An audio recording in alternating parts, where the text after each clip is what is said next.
Are you looking for pieces of information on acute cancer pain syndrome, including the treatment? You're in the right place. But this is going to be part two. There is part one already published earlier. You can check my channel here for that. I will not waste your time any longer. Let's go. Acute cancer pain syndrome and how it could be treated, part two. Hi everyone, I'm back again. The topic is still acute cancer pain syndrome and treatment, but today is going to be part two. Before you can enjoy this part two, kindly listen to part one. Check my channel for that. Okay, thank you. Let's go. Tramadol and tapentadol are centrally acting and they could block monoamines reuptake. The commonly used opioids for cancer are long-acting pure mu receptor agonists for chronic pain. An example will include fentanyl, that is transdermal patch. Example will be Dragesic at 12 to 25 micrograms per hour for 72 hours. The half-life of Dragesic is 17 hours. An adjacent effect will last 48 to 72 hours. The onset of Dragesic is between 12 and 24 hours.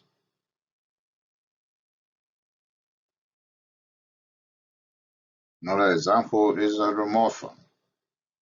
Hydromorph contain at rates of 3 mg per hour every 2 hours, or Hexago at 8 mg per hour every 24 hours. But watch out for renal and hepatic failure. Hexago has abuse deterrent properties, and that is pretty good to prevent abuse, addiction, and subsequent death. Morphine could come in form of Rimo extended release at 15 mg per hour every 8 to 12 hours. It can be Guardian at 30 mg per hour once daily or 15 mg per hour twice daily. If you want to use MS Contain, it's going to be at a rate of 15 mg per hour every 12 hours. Here, you have to watch out for renal failure because of the possible hyperalgesia secondary to metabolized accumulation that could also lead to neurotoxicity. Almo extended release has abuse deterrent properties. That is pretty good to prevent addiction, abuse, and the lethality that may follow.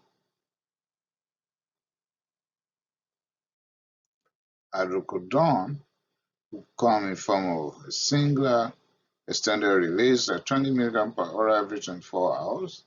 Also, hydro extended release at 10 mg per hour every 12 hours. Enzyme inhibitors and inducers can alter the concentration because metabolism is by the liver cytochrome enzymes. So, if there are enzyme inhibitors, the concentration of hydrocodone will be high in the system. But if there are enzyme inducers, the hydrocodone will be quickly metabolized and will have low or decreased effect. So decrease analgesic effect in the phase of enzyme inducer, but toxicity in the phase of enzyme inhibitors. Messenger extended release, also hydro extended release have abuse deterrent properties. That is very helpful to prevent against addiction, abuse, and subsequent lethality. Oxycodone could come in form of oxycontin 10 mg per hour every 12 hours, Ozidro 10 mg per hour every 12 hours, or Zitamsa extended release 9 mg per hour every 12 hours. They all have abuse deterrent properties, and that is going to prevent little effects of this medication. Oxymorphone could come in form of 5 mg per hour every 12 hours, should be taken on empty stomach, and we use only generic extended release form. Immediate release form could be in form of acetaminophen, example DR.BEN'S, at 2 to 4 mg per hour every 3 to 4 hours, or methadone at 2.5 mg to 10 mg per hour every 4 to 8 hours. But remember the half-life, because it could be as high as 7 days. Overdose is very possible because if you don't take into account the long half-life, you could even be double dosing. Morphine immediate release could be at the range of 15 mg to 30 mg per hour every 4 hours. Oxycodone, that is oxy immediate release, or oxycodone could come at the rate of 5 to 15 mg per hour every 4 to 6 hours. Could be combined with acetaminophen, aspirin, or ibuprofen. Oxymorphone, that is Zupana, could be in form of 5 to 10 mg per hour every 4 to 6 hours, and it is advisable to be taken on empty stomach.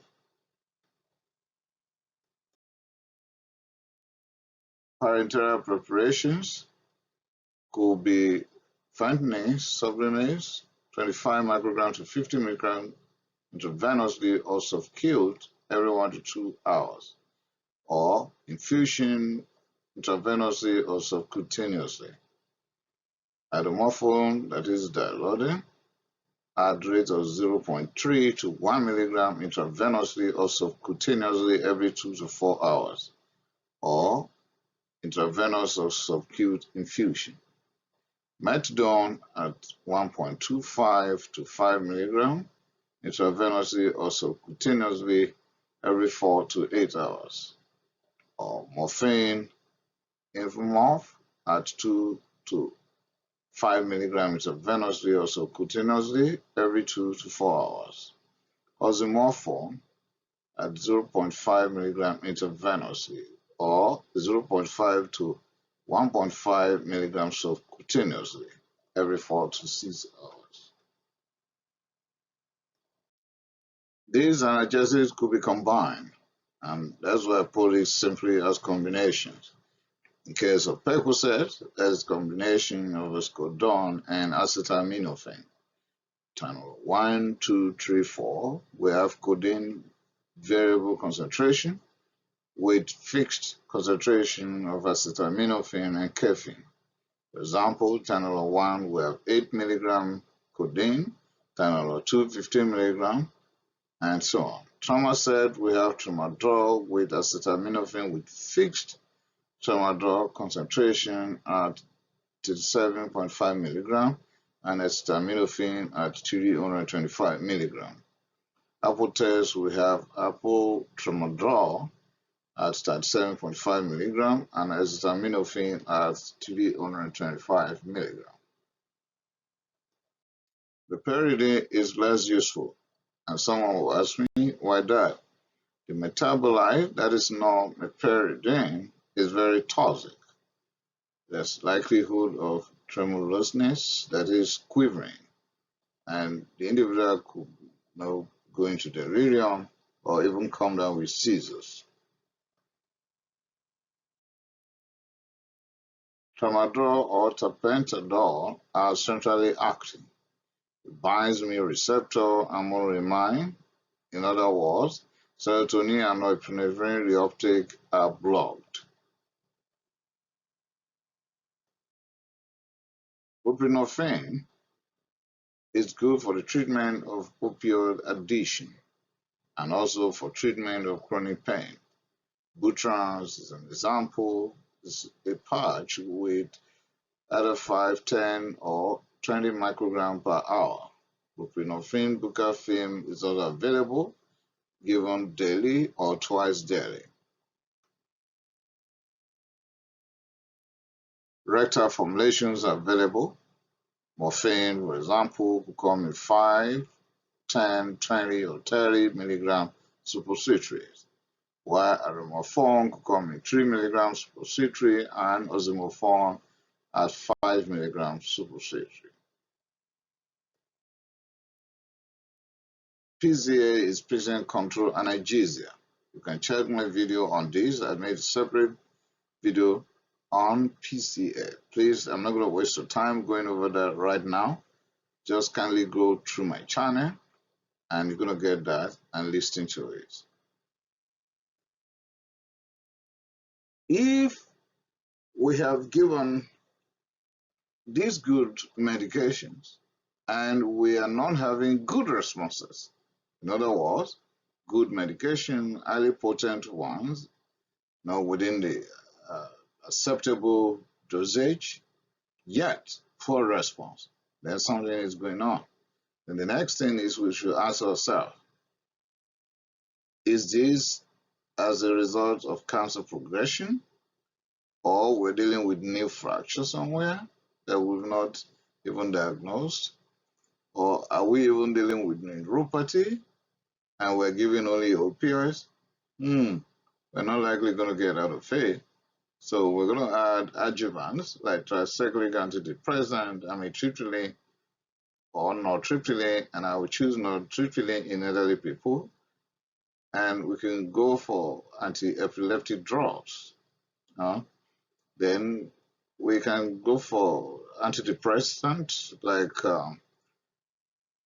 venlafaxine or duloxetine or cymbalta.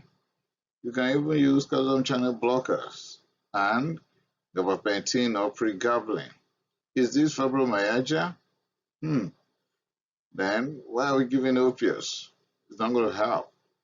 We're going to cut off opioids completely from fibromyalgia and try tricyclic antidepressant. It's likely going to help. And that is not helping, you can give anti-epileptic drugs as well. Is this psychological? Then why giving any medication?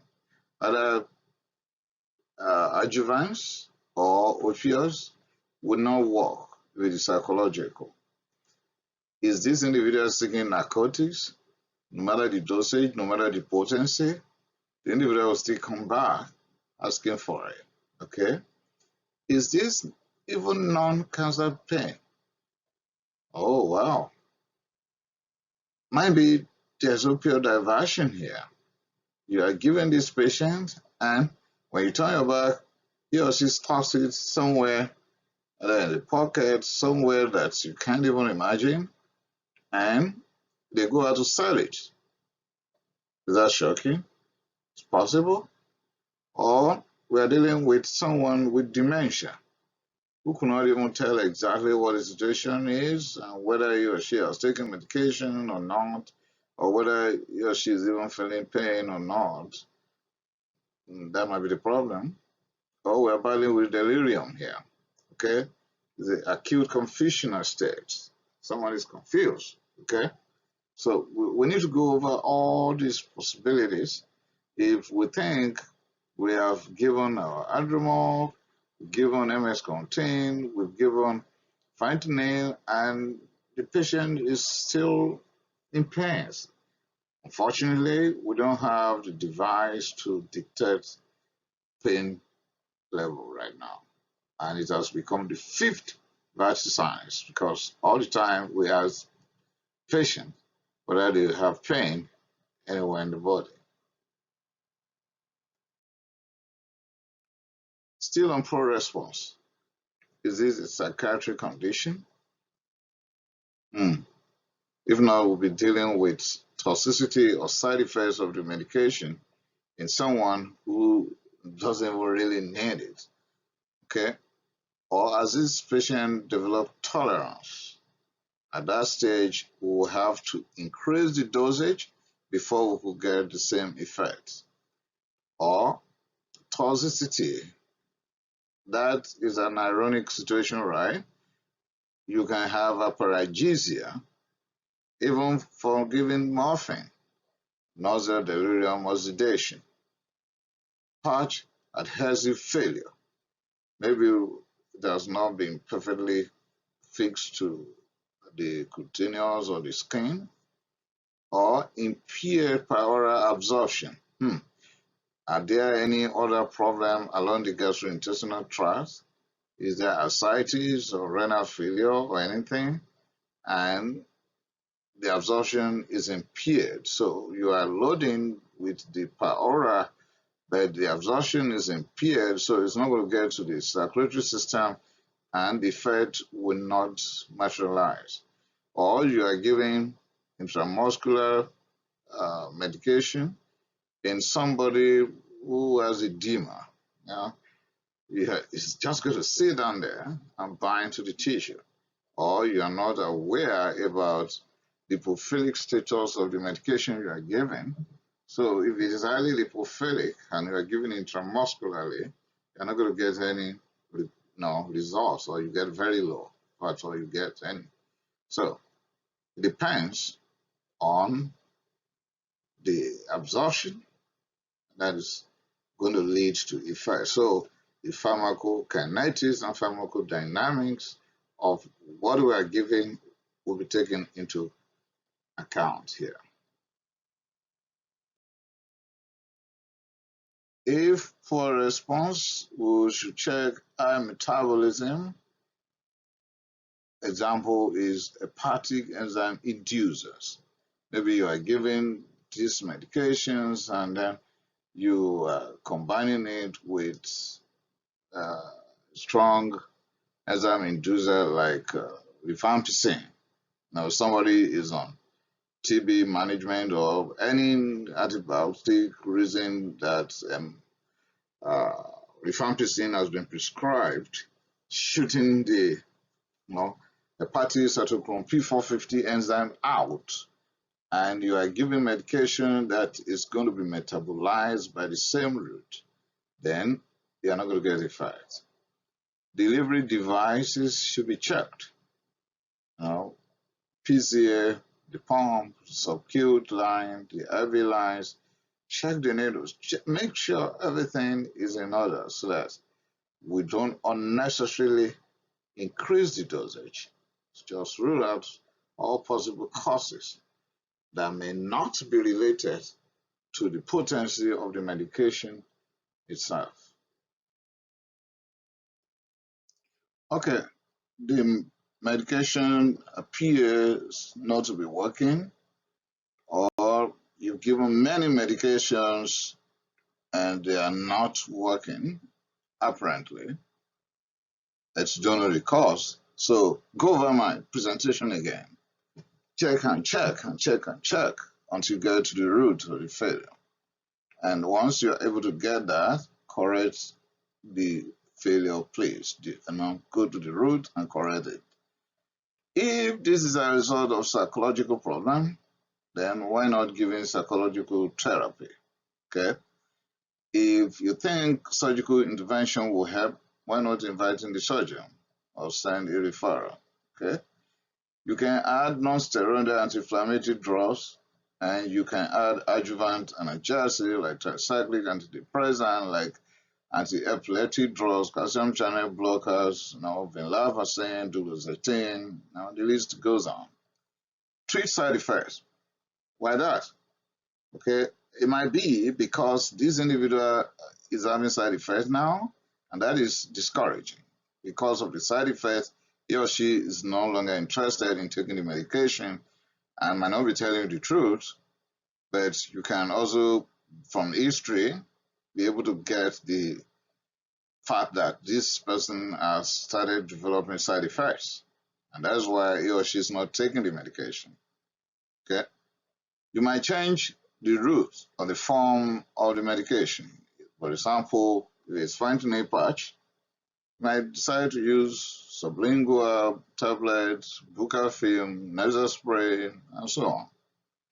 You might choose more potent ones, like if the individual had been on hydrocodone and you are not winning, then why not try aromorphone or fentanyl or morphine? You can also add spinal or intrathecal analgesia. And to sum it up, once you are not just getting what you're supposed to get, then you try something else. I've come to the end, but before signing out, I want to state here that I am actually feeling for everyone who has been diagnosed with cancer because the pain could be so excruciating, could be so unbearable. So, my thought and prayer with you. Thank you for listening to my presentation. Kindly subscribe to my channel so that once these presentations are published, you can have a copy. Thank you.